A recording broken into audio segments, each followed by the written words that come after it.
Person table. क्या है?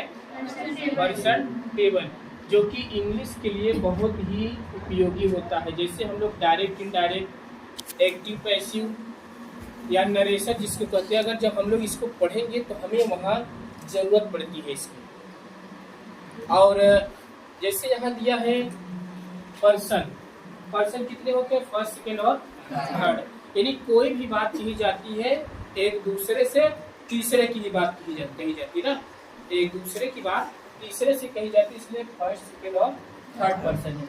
इसमें है नंबर। नंबर का मतलब यही है, जिनका हम लोग क्या मानेंगे? सिंगुलर और प्लूरल, यानी एक वचन करता और बहुवचन करता। एक वचन किसे कहते हैं? जो जिसमें हम सिंगुलर की हेल्पिंग वर्ब लगाए उसे एक वचन कहते हैं, जैसे ही, सी, इट और ये। और प्लूरल, प्लूरल का मतलब आई, वी और दे।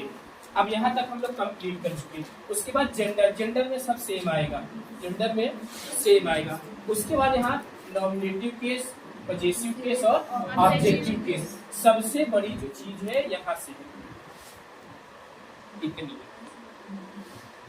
ये हम लोगों को जुबान पे एकदम सेट होनी चाहिए। अगर हमें कम समय में ट्रांसलेट करने हैं, इंग्लिश को समझना है, पढ़ना है, बोलना है, तो यहीं से इसको ध्यान दीजिए, जेंडर ध्यान दीजिए, उसके बाद यहाँ तक काम चले। इसमें भी तो दिया गया है ना, नॉमिनेटिव केस में आई और वी। अगर हमने आई और वी को नॉमिनेटिव केस माना तो यहाँ हम क्या कह सकते हैं? फर्स्ट पर्सन कह सकते हैं। अब हम फर्स्ट पर्सन कहें तो इसको हम लोग क्या कहें? नाउन कह सकते हैं। नाउन कैसे कहोगे भैया? यहाँ केस बता रहे हैं ना, नॉमिनेटिव केस। इसके बाद यहाँ क्या है? आई का मी, वी का आवर, और इसके बाद इसमें सेकंड क्या है? माइन और आवर्स, मी और अस। इसमें है ऑब्जेक्टिव केस में, इसमें जब हम लोग डायरेक्ट इनडायरेक्ट पढ़ेंगे तब हमें ये जरूरत। इसके बाद यू का सेम सेम है ना, इसमें क्या है? योर है, इसमें योर्स है, ठीक है, इसमें यू। यानी फर्स्ट और ऑब्जेक्ट, नॉमिनेटिव केस और ऑब्जेक्टिव केस क्या है? सेम है। इसमें क्या है? चेंजिंग है। इसके बाद क्या आ गया? थर्ड पर्सन में क्या आया? थर्ड पर्सन में दे, ही, सी, इट। ये क्या है? जेंडर।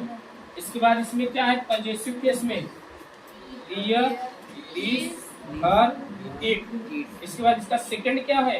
हियर, हिज, हर और इट्स। उसके बाद ऑब्जेक्टिव केस में देम, हिम, हर, इट्स। यही है हमारा पर्सन टेबल। ठीक, पर्सन टेबल अच्छे से लर्न होना चाहिए।